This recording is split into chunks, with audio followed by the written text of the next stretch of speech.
Expectation, expectation ही एक ऐसी चीज है जो एक सीड है जिसके अंदर से हर चीज निकलती है।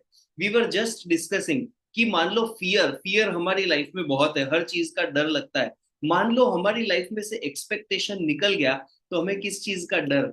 जीत हार का अगर एक्सपेक्टेशन है तो डर लगेगा ना। वही चला गया, एक्सपेक्टेशन नहीं है, गॉन। गुस्सा, इसने ऐसा क्यों नहीं किया, इसने ऐसा क्यों किया। मान लो वो एक्सपेक्टेशन ही नहीं है, तो गुस्सा क्यों आएगा? स्ट्रेस, स्ट्रेस क्यों होता है कि ये अचीव करना है बट नहीं कर पाए, वो करना था नहीं कर पाए। वो एक्सपेक्टेशन ही नहीं है, तो where will the stress come from?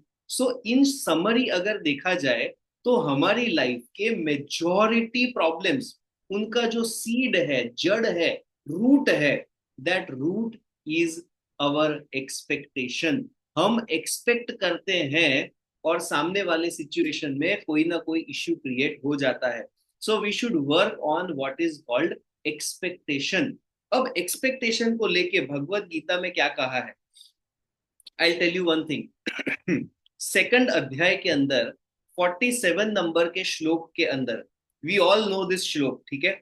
कर्मण्येवाधिका रस्ते माँ फलेषु कदाचनम, माँ कर्म फल हेतुर्भुर माते संगोस्त्व अकर्मणि।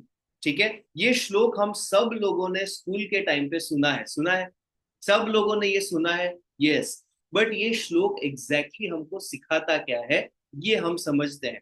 भगवत गीता जो है ना, it is our day to day life का मैनेजमेंट वाला एक टेक्स्ट है। It is a teaching point कि हमें लाइफ में क्या करना चाहिए, क्या नहीं करना चाहिए। इट इज नॉट सम भगवान की कहानी, भगवान की story, it is not religion, it is not mythology, it is a way of life. कर्मण्य वाधिका रस्ते, इट मीन्स कर्मणि एवा अधिकारते। ठीक है, उसका जो जब स्प्लिट करते हैं उसका मीनिंग ये होता है, कर्मणि एवा अधिकारते, यानी कि आपका अधिकार, अधिकार मतलब क्या? हक, सिर्फ अपने कर्म करने के ऊपर है। You have right only on the actions you take. Second part क्या बोला जाता है?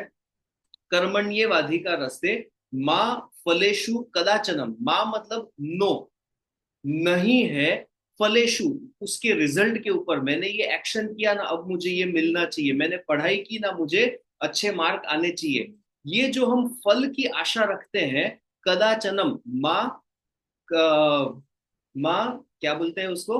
कर्मण्यवादी का रास्ते, माँ फलेशु कदाचनम, माँ मतलब नहीं, फलेशु फ्रूट, कदाचनम कभी भी आपका अधिकार फ्रूट के ऊपर या रिजल्ट के ऊपर नहीं है। थर्ड पार्ट, माँ कर्म फल हेतुर्भुः भुर, यानी कि आप उस थॉट प्रोसेस से काम नहीं कर सकते कि अगर मुझे ये चाहिए तो उसके लिए ये करना है। वो रिवर्स कैलकुलेशन करके हमें एक्शंस लेना नहीं है। वी कैनॉट से कि मैं पढ़ाई करूं ताकि मुझे रिजल्ट आए, मैं पढ़ाई करूं ताकि मेरे लोग अप्रिसिएशन करें, मैं मेहनत करूं ताकि मुझे क्या बोलते हैं ये इंक्रीमेंट मिले, समथिंग ब्ला ब्ला ब्ला। ठीक है, हम ये एक्सपेक्टेशन के साथ काम ना करें कि ये फल मिलना चाहिए। एंड फाइनली ये सारी चीजों की वजह से क्या होता है, अगर सब कुछ डेस्टिनी में ही है तो मैं काम ही क्यों करूं? राइट, इसको बोलते हैं अकर्मणी। माँ ते संगोस्त्व अकर्मणी, यानी कि ये सारी चीजों की वजह से आप काम ही ना करो, that is also not allowed. ये चार सेंटेंसेस में पूरा का पूरा लाइफ स्टाइल हमको सिखा दिया। क्या बोला है? आपका अधिकार आपके काम के ऊपर है। नंबर टू, आपका कोई अधिकार उस काम के रिजल्ट के ऊपर नहीं है। नंबर थ्री, आप जो काम कर रहे हो वो किसी एक्सपेक्टेशन के बेसिस पे नहीं होना चाहिए। और क्योंकि नंबर फोर, क्योंकि आपके हाथ में आपका रिजल्ट नहीं है, आप काम ही ना करो, ये भी अलाउड नहीं है। सो अध्याय नंबर 2 के अंदर श्लोक नंबर 47 के अंदर एग्जैक्टली एक्सप्लेन किया है कि हमें अपनी लाइफ के अंदर एक्सपेक्टेशन को छोड़ देना है। We have to drop the very idea of expectation. हमें अपने काम के ऊपर फोकस करना है, आगे जो होना है इट विल बी सीन।